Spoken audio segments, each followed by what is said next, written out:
In this video I'll show you how to key in opening balance for new joined staff.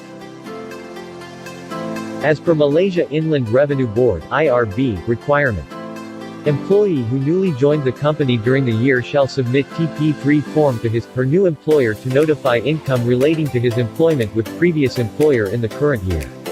After receiving the TP3 form from employees, you need to enter the previous remuneration under payroll opening. In this example, the new employee starts in May and works with previous employer from January to April.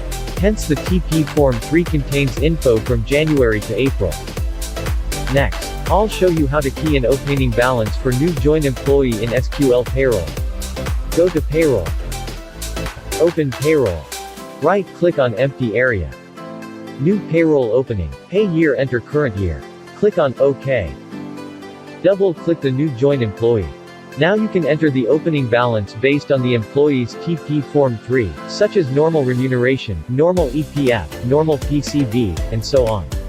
When you're finished, click the Save button.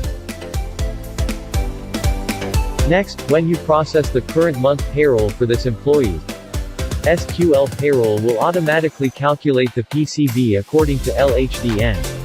Thank you.